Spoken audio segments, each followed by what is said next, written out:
What's going on, guys? What's going on? Thank you. Welcome to another episode of Break the Cycle with me, your host, Joshua Smith. I appreciate you guys showing up on a Wednesday evening. I'm sure everyone's been working real hard unless COVID's got you down and you don't got much going on. First, I want to start out by giving a shout out to our sponsors, Lorenzotti.coffee. That's LORENZOTTI.coffee. You can get all your wonderful delicious Italian coffee delivered directly to your door. Definitely hit them up. And toplobster.com, of course, for all your fresh gear and graphics. He helps out with all the graphics on the show. He's really awesome. He made this really cool Read Mises Not Marx shirt. So definitely check both of those things out. What else is new? What are you guys up to? I got the chat running, so you guys can talk to me anytime you'd like. I would like to start out today talking about war. Let me see. This past week, the Pentagon has declared a new war. But it's not what you think. It's not bombing brown kids overseas.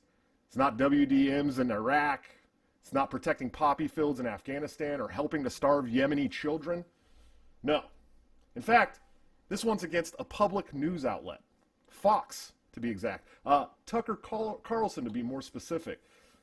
Now, I'm not a fan of Tucker or Fox, but we need to talk about the implications of this. Here's what Tucker said that set the DOD off. Let me start this here. So we've got new hairstyles and maternity flight suits. Pregnant women are going to fight our wars. It's a mockery of the U.S. military. Well, China's military becomes more masculine as it's assembled the world's largest navy. Our military needs to become, as Joe Biden says, more feminine, whatever feminine means anymore, since men and women no longer exist. The bottom line is, it's out of control, and the Pentagon's going along with this. Again, this is a mockery of the U.S. military and its core mission, which is winning. So, yeah. Now, as someone who believes we need to bring all of our troops home and stop meddling in foreign wars, I kind of get what he's saying here, you know? If you're going to have a military, if you're going to have a standing military, now, I'm an anarchist, obviously, and I know a lot of the people who watch the show are anarchists. A lot of the people I interact with on Twitter are anarchists and believe that the military should, at the very least be militias around the country for different, locales or whatever. I mean, everybody's got a different idea of what that means. That's why anarchy is so beautiful. It's something different to everybody. But if you're going to have a military, maybe pregnant women shouldn't be a part of the combat part of it. It seems really, really dangerous for everyone involved. And maybe that makes me sexist. Maybe it makes me misogynist. But that isn't the most worrisome part of all of this shit anyways. And that's actually not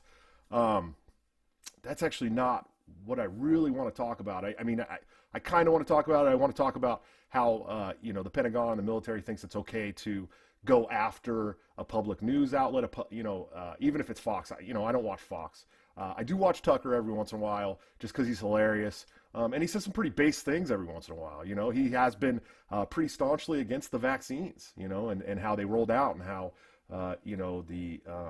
they're largely untested mRNA vaccine. And he's been against some wars, and especially lately, which has been really nice. Whether that's just a change because Joe Biden's the president or not, I don't give a shit. I always like to see people be against war. I don't think we've been in a productive war for a very, very long time. So it's nice to see somebody on a very watched news show go against, the wars.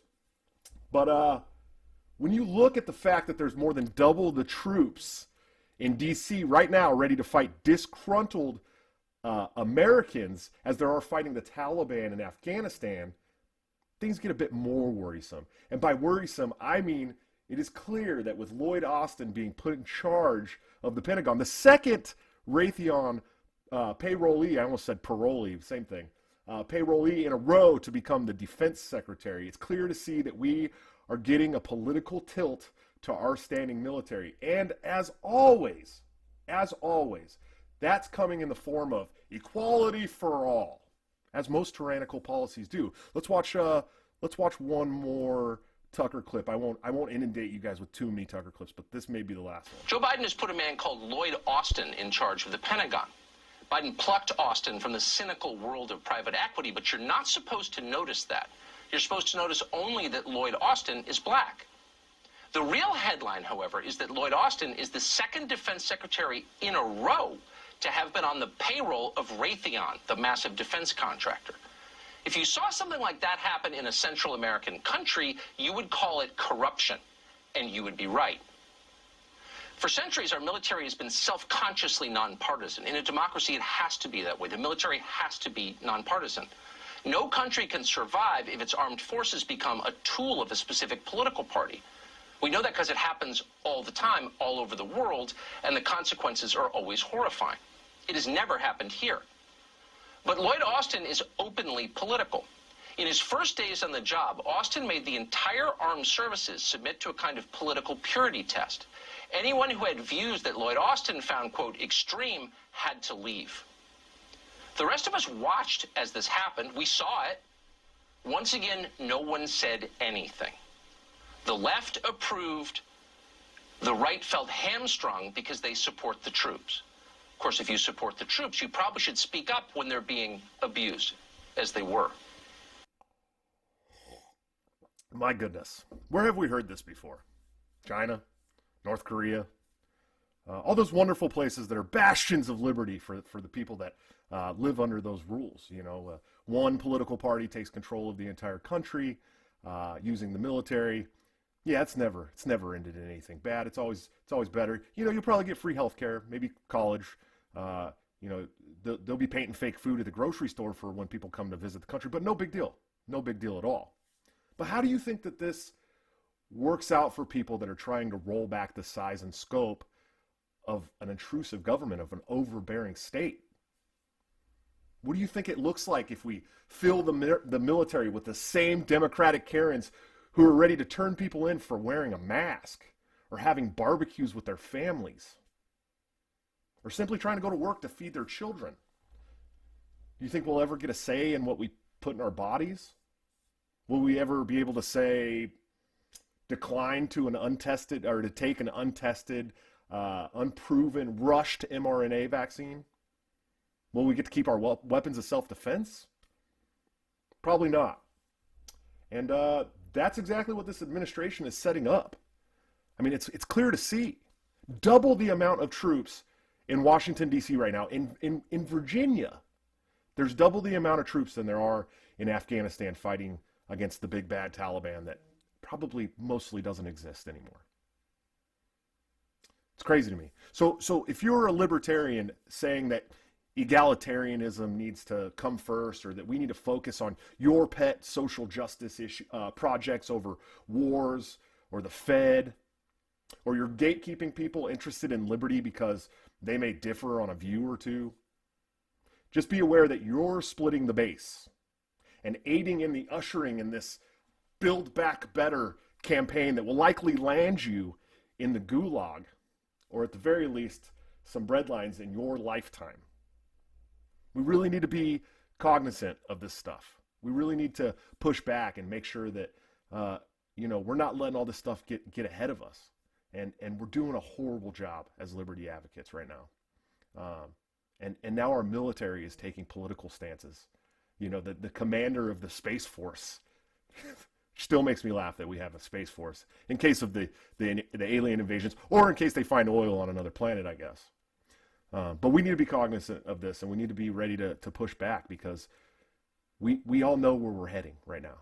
It's plain to see, and there's so many people in this country that need to be shaken and woken up, and I think that we can get that done. So, but anyways, it's gonna be a kind of short show tonight. I got a lot of things to do, with all 275 kids. But speaking of the woke walruses, they want to cancel Bill Burr. That hurts my heart. If you're not familiar with Bill Burr, you should definitely be familiar with Bill Burr. He is known for being offensive, and it's some of the best comedy. I mean, some of the best comics in the world were known for being offensive. You know, Bill Burr, Richard Pryor, George Carlin.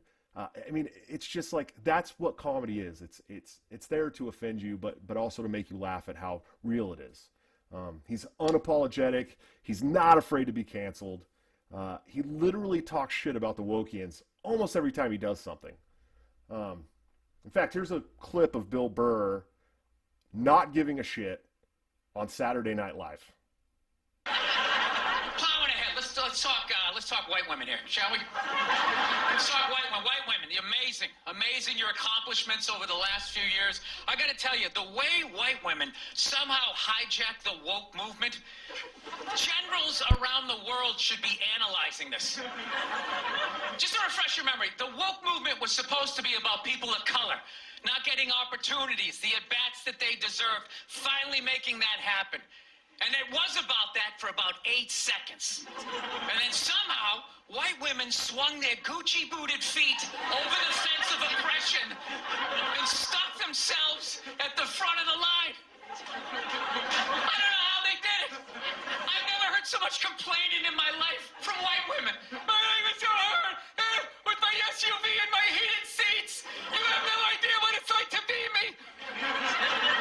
Trash and white guys. The nerve. Where's the camera? The nerve of you white women.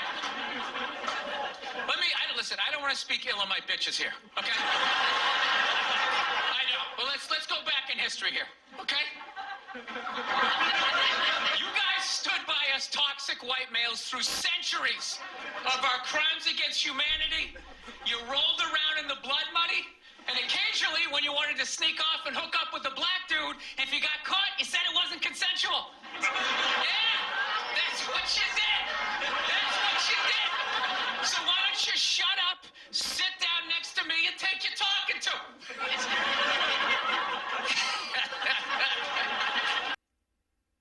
That was on Saturday Night Live.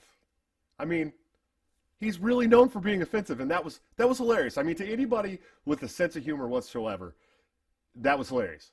But the funny thing about that is he was not called to be canceled over that. I mean, this was recent. This was during the pandemic. In fact, he had another part of that stand-up that was about masks, and it was hilarious. Even though he was kind of advocating wearing masks, but he was saying, hey, you know, if you want to kill your grandparents, go ahead. There's too many people in the world anyways. We already know that Bill Burr is a big fan of eugenics. If you watch any of his comedy specials, he's totally cool with cruise ships of old people dying. So,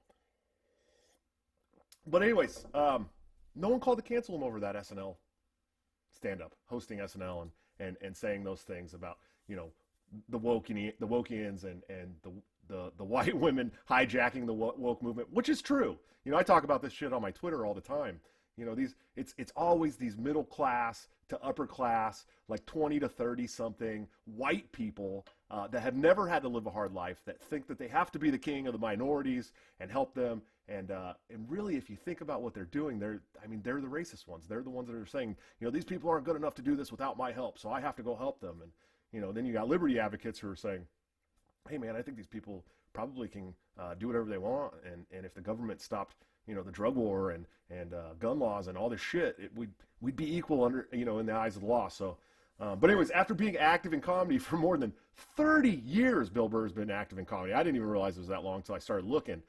More than 10 comedy specials, hours and hours and hours of live appearances. The woke mob wants to cancel him for this shit from the Grammys. Now, I'm warning you, this is not the Bill Burr you're used to. Here you go. Hey, thank you, Janae. How are you? Was I the only one who wanted to kill himself during that piano solo? All right. And the winner, the Grammy goes to Natalia Lafourcade. Oh, wait. Dude, I will accept on behalf of her. If I butchered her name,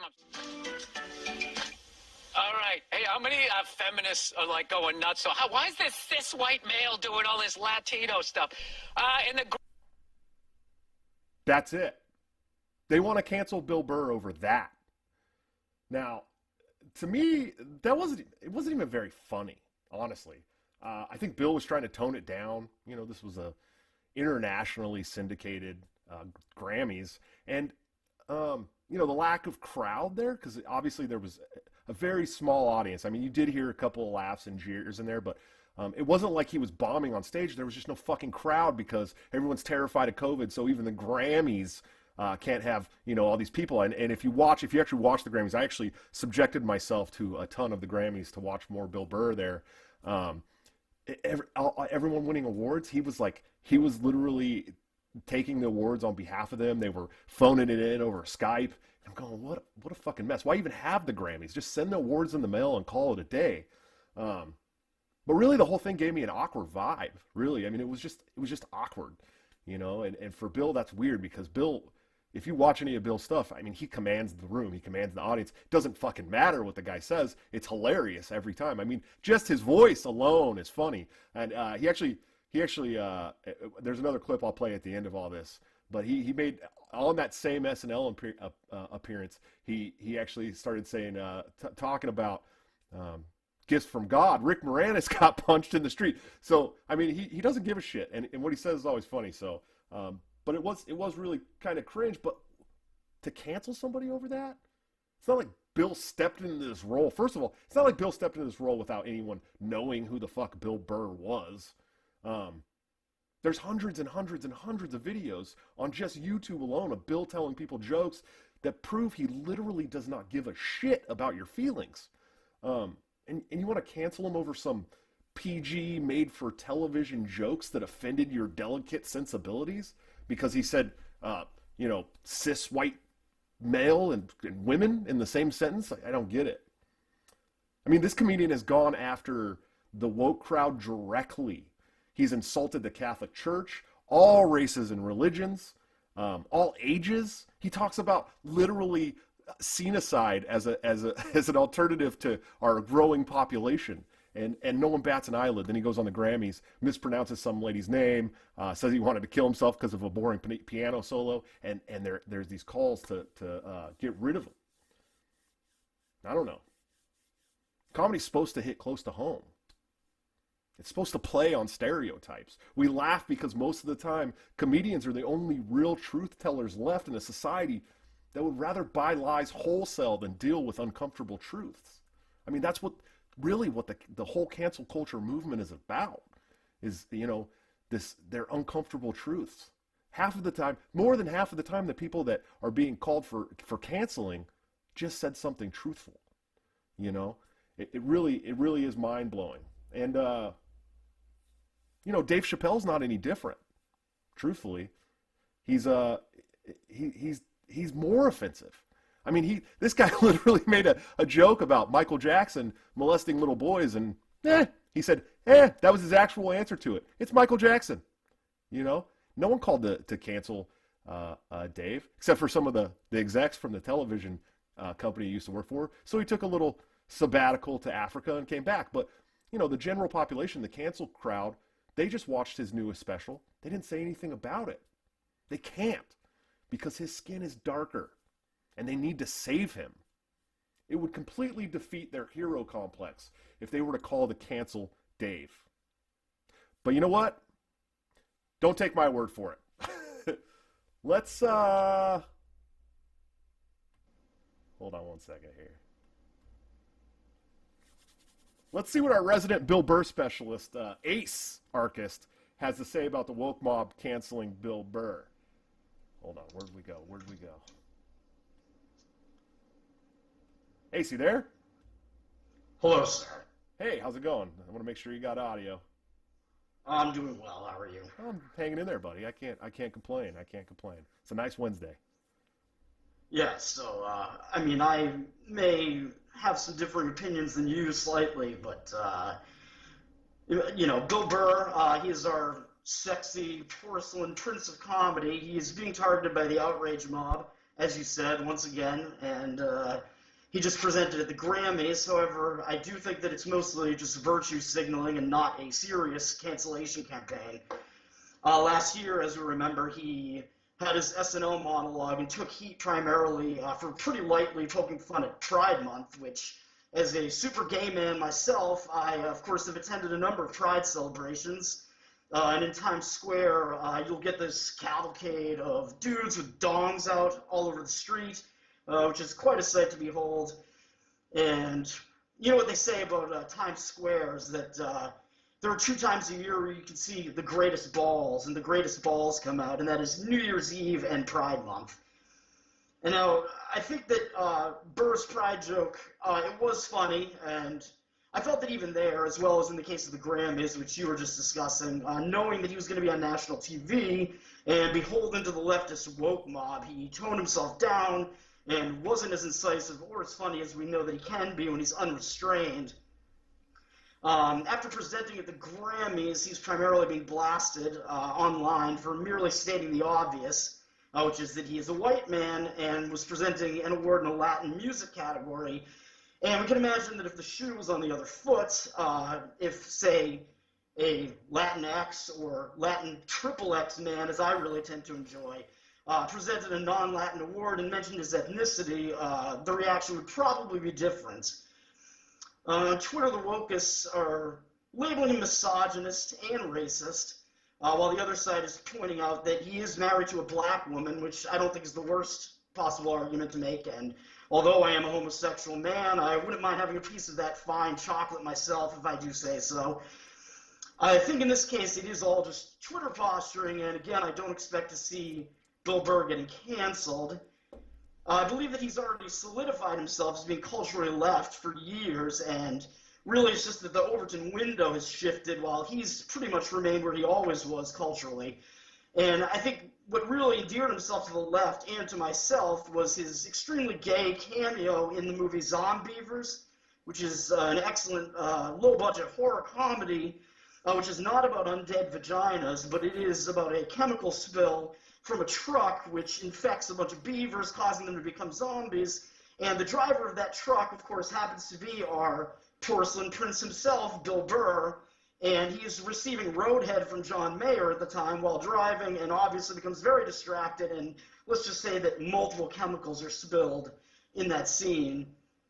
Now, Bill Burr, through his comedy and his acting performances, especially that particular homoerotic scene, through those, I believe he's firmly entrenched himself on the left, and I don't think that merely towing the line with some relatively tame jokes that really aren't that offensive will get him canceled, and I think his cute porcelain butt is going to be fine, and this is mostly just outrage for the sake of outrage. Yeah, true. That was actually, I was going to bring up about the Twitter beef. I made a comment at the most popular Twitter comment on the whole situation where the gentleman compared Bill Burr being married to a black woman to plantation owners raping slaves. So that was cool. Yes, yeah, I saw that. And I don't know what the point is. Like, does that mean if you're married, you just own your wife in all cases? Or, I don't know. I mean, the Bible certainly says that's the truth. Oh. Maybe I need to brush up on the Bible a little bit then. Hey, Ace, thank you for coming on the show again. This is the second time Ace has been here, in case anyone's wondering. We really always appreciate you. I'm sure we'll have you back on the show.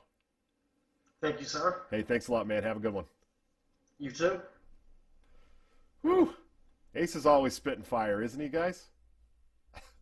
We are all Ace, by the way, in case you're not catching that. So yeah, I wanted to kind of touch on the Twitter thing. I saw somebody made a collage of things after Bill Burr made his comments on the Grammys, and it was like all these Twitter people literally either calling him a racist or saying he's only married to a black woman because he wants to marry that, or because he wants to own her, and this and that and this and that. And Nia Hall, who is Bill Burr's beautiful wife, by the way, actually started commenting back to these people, telling them to get fucked. Really, I mean, it was really, really funny. But anyways, one thing is for sure, Bill Burr does not give a shit whatsoever. And here's one last clip to prove it. I'll probably get canceled for doing that joke, you know? How stupid is that cancel thing? They're literally running out of people to cancel. They're going after dead people now. They're trying to cancel John Wayne. It's like, yeah, dude, God did that 40 years ago. They're all up in arms. They're like, did you hear what he said in that interview in Playboy in 1970? Can you believe that? It's like, yeah, he was born in 1907. That's what these people sounded like. You never talked to your grandparents and brought up the wrong subject? And all of a sudden it went off the rails? Like, oh, man. Just keep making the cookies. Yeah, you don't bring up race or religion with your grandparents. You keep it simple. Anyway, I don't know. I know, I guess my grandparents are older. He's great. He's wonderful. And he doesn't give a shit. You can cancel Bill Burr. I think he'd be fine. He's loaded. I mean, 10 comedy specials, tons of movies. The guy was on Breaking Bad, for crying out loud. It might have been a small role, but he was still pretty funny on it. Yeah, I just think the whole woke movement is bullshit, and we really need to constantly, as libertarians, remind people that we don't give a fuck either. We really don't. We don't care. Cancel us, we'll go to Odyssey. Cancel us, we'll go to BitChute. It doesn't matter. There's always going to be somewhere to go. You know, Google completely shut down an entire social media website, and they were back up within 24 hours. They can't stop us, and hopefully they get it through their heads soon that ruining comedy would make this the worst era of our lifetimes. So anyways, enough about Bill Burr. Thank you to Ace for once again coming on the show. Before we end this stream, last week I talked about Ross Ulbricht and Silk Road and the absolute travesty of corruption that he faced in federal court and with federal agents, and how he got railroaded as basically a statement to other people not to fuck with the federal government, not to try and circumvent their laws and their things. And just this past week, if you're in the anarchist circle or the libertarian circle, especially in New England or around New Hampshire, you probably know a few of these people. Ian Freeman, Aria DiMezzo, and Rich Nobody. They were pretty big presences on Facebook and Twitter as well. The FBI actually arrested 6 people in the Live Free or Die state this week for the terrible crime of helping people buy Bitcoin and running Bitcoin ATMs. So I don't know if you guys know about these people or who they are. They're prominent. In fact, Aria ran for sheriff, I think, in Keene. I think it was Keene County, New Hampshire, and got a lot of press, did a lot of things. She's transgender, atheist, and pretty hardcore anarchist, and got into the news. It was pretty cool. But they've been arrested for running a business that they've been running since 2016. And so I just wanted to kind of call attention to that. If you guys are, in the area or over anywhere in the country, look up this case, because it's going to be another one. And several years ago, I actually had the opportunity to interview, when I was running Think Liberty TV, I had the opportunity to interview Randall Lord. And if you're not familiar with Randall Lord, he's another gentleman from Louisiana that got absolutely fucking railroaded. Him and his son were running an online Bitcoin trading site. They followed all the laws that they were asked to follow in Louisiana, in the state, and the federal government came and threw the book at them. And I think Randall is getting out soon. This was 4 or 5 years ago, but they got like 5 or 6 years in federal prison. And Randall was already, in his 60s, and he was the nicest man. There's an interview, if you go look up Randall Lord, Think Liberty TV. This was back when I was still doing interviews with my Turtle Beaches from my Xbox, and just the webcam, and it's not very good quality. I don't have this great backdrop and all this great lighting and camera and stuff, but he's just a wonderful person. You could just tell he was a nice guy. He wasn't a criminal at all. His son got him into Bitcoin, and they decided to start a Bitcoin exchange, and they made some good money. But the federal government stepped in and said, "Oh, you guys are operating as a bank, but you're not a bank, and you're not licensed as a bank, and you're not FDIC insured, and blah, blah, blah, blah, blah, blah, blah. So either you take this plea deal for 6 years or whatever, or we're going to take you to trial and lock you up for 25 years. 25 years. And now we have anarchists that are well known. Me and Aria have gone back and forth and argued a few times, but these people are, from some of them from the Free State Project, and they've been working really hard to try and create an anarchist space and a free area for people over there. And now they're looking at federal time. So I'll put the article link into the show notes for this on YouTube and on the podcatcher apps, and you guys can go look it up. I think we should come together and see what we could do as a movement to try and roll some of this shit back, because it really is an attack on free trade. It's an attack on our rights as human beings to interact with each other freely, and it's going to keep happening, especially with this new administration. And the attacks on crypto are coming. They're coming. If you're a crypto guy like me, they're coming. You need to make sure that you're talking to other people, and we're not just sitting around waiting for it to happen, because by the time they start attacking your account, it will be too fucking late to do anything about it. And they're going to. They're gonna try and do it any way they can. And they're shady. They'll violate your Fourth Amendment. We learned that in the Ross Ulbricht case. They will do anything they can to get us all back on the fiat system when we're trying to opt out. So anyways, that's pretty much it. That's all I got for you guys today. Short stream, couple minutes there, 30 minutes. I hope you guys enjoyed it.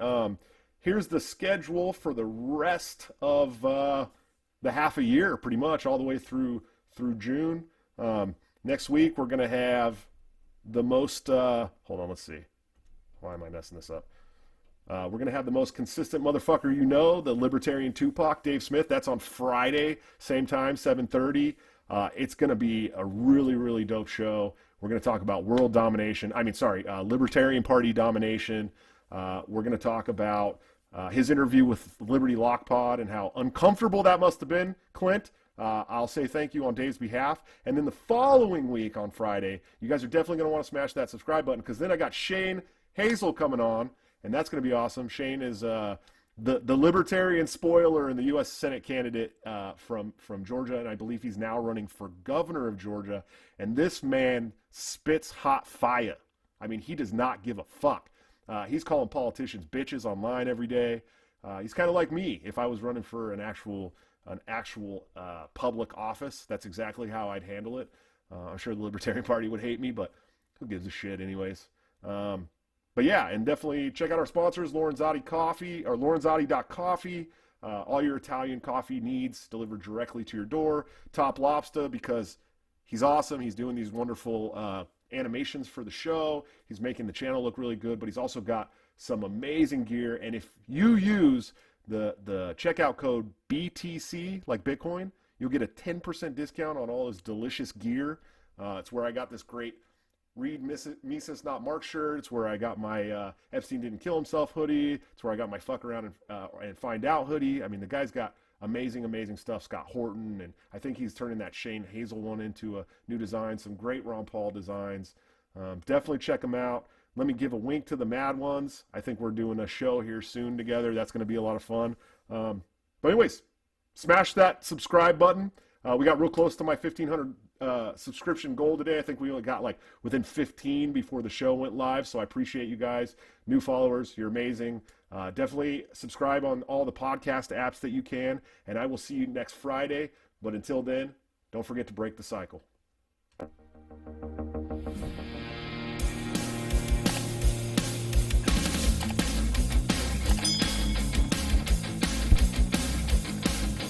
Due to legal reasons, I just have to explain.